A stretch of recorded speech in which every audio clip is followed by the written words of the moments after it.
A graça e a paz do nosso Senhor e Salvador Jesus Cristo seja com você e também com a sua família. Eu gostaria e quero compartilhar contigo um texto aqui da Palavra de Deus que se encontra na primeira carta de João, 1 de João, no capítulo de número 2, a partir do versículo de número 15. João, capítulo 2, versículo de número 15. Diz assim a palavra de Deus: Não amem o mundo, nem o que nele há. Se alguém ama o mundo, o amor do Pai não está nele. Pois tudo o que há no mundo, a cobiça da carne, a cobiça dos olhos e a ostentação dos bens, não provém do Pai, mas do mundo. O mundo e a sua cobiça passam, mas aquele que faz a vontade de Deus permanece para sempre. Amém? Esse texto aqui, meus queridos, a palavra de Deus é bem clara. Esse texto, João direcionou aos crentes. Esse texto é direcionado a todo aquele que se diz discípulo do Senhor Jesus. Esse texto é para a igreja do Senhor Jesus. Esse texto é para aqueles que um dia foram lavados e remidos no sangue do Senhor Jesus Cristo. Aqui João está dizendo: não amem o mundo, nem o que nele há. Logicamente que João está falando aqui é do sistema que nós vivemos. João não está falando do mundo como humanidade. Não é o mesmo contexto que ele usa, por exemplo, em João 3,16. Lá no Evangelho de João, no capítulo 3 e no versículo 16, ele diz: Porque Deus amou o mundo de tal maneira que deu o seu Filho unigênito, para que todo aquele que nele crer não pereça, ou seja, não morra, mas tenha a vida eterna. O contexto de João 3,16 é o mundo como pessoas, como humanidade. Ou seja, Deus amou a humanidade de tal maneira que deu o seu Filho unigênito.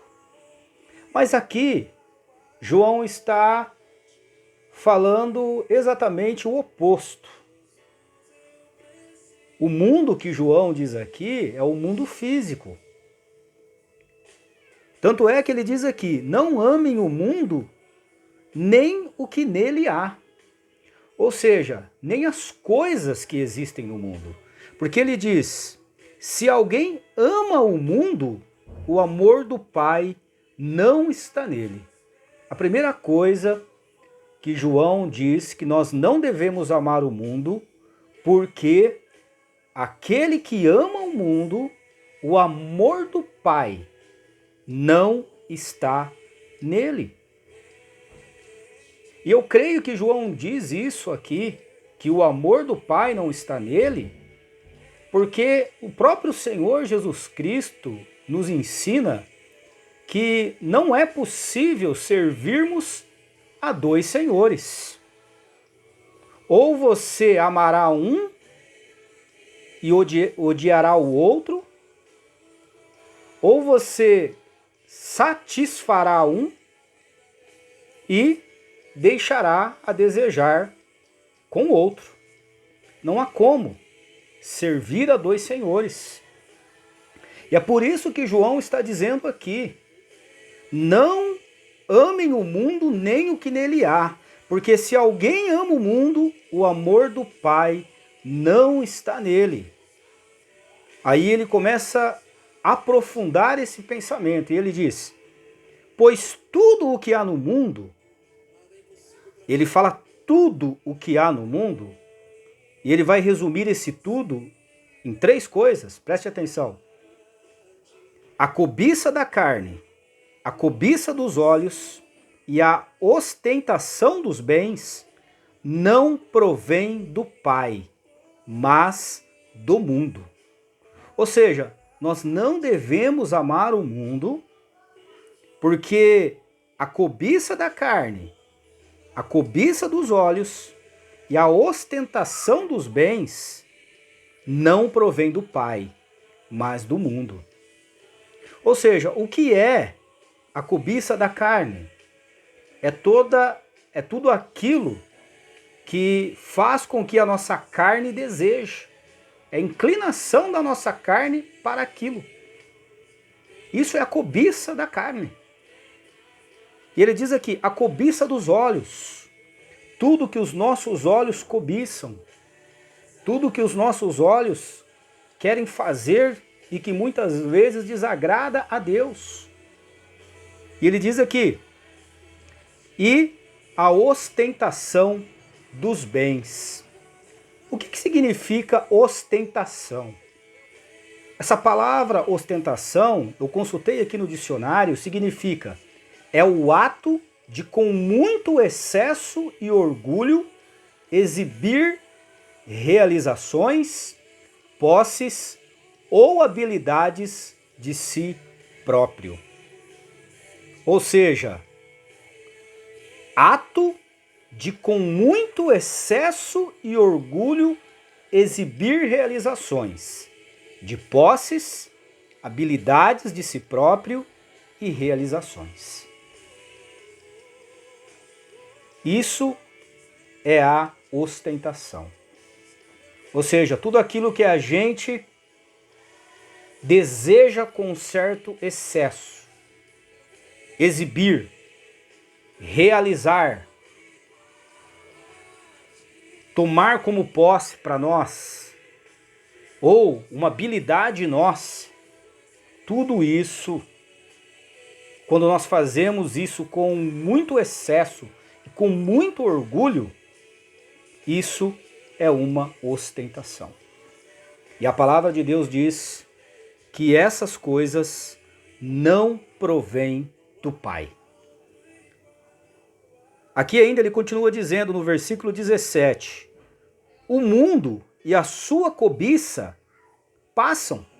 Ou seja, essas ostentações passam. Por quê?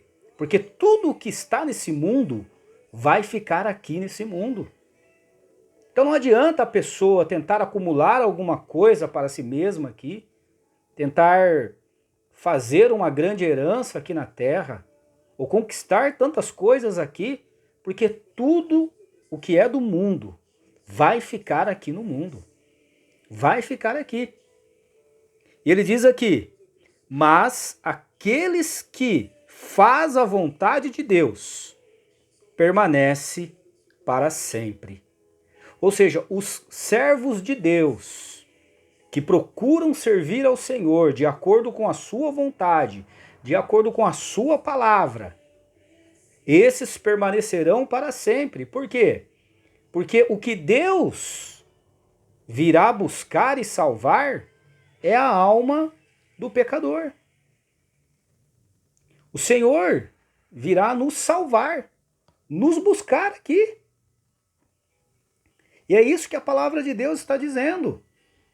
Que as coisas do mundo vão ficar. Mas aquele que serve ao Senhor, aquele que faz a vontade do Senhor, aquele que procura ter um relacionamento com Deus e cumprir a sua palavra, esse permanecerá para sempre. Porque a sua alma, o seu espírito, será salvo pelo Senhor Jesus Cristo. Vai reinar com Ele. Vai ser arrebatado com Cristo. Essa é a grande promessa para a igreja. O arrebatamento.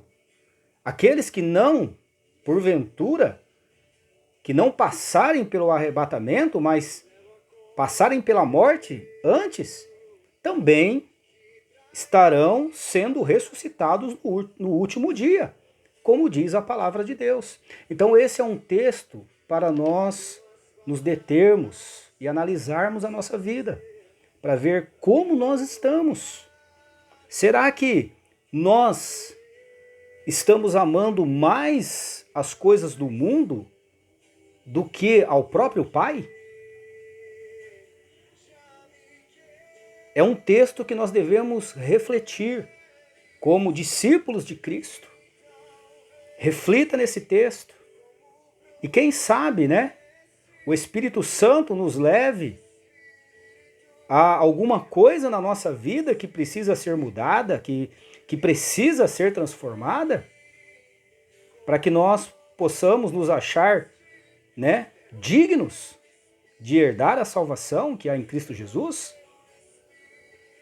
Porque o Senhor Jesus virá buscar uma noiva purificada, uma noiva adornada, uma virgem. O Senhor Jesus virá buscar a sua noiva. E a sua noiva precisa estar preparada. Essa noiva é a igreja do Senhor Jesus. E a igreja do Senhor Jesus somos nós. Amém? Que Deus te abençoe. Que Deus manifeste a sua presença na sua vida. E quem sabe o Espírito Santo nos leve a orar como Davi. Sonda, Senhor. Vê se há em mim algum caminho mau e guia-me pelo caminho eterno. Né? Sonda-me. Se houver alguma coisa em mim que não te agrada, retira. Porque eu preciso ser guiado pelo caminho eterno. Eu quero eternidade com Deus. Amém, meu querido? Que Deus te abençoe a sua família e até a próxima.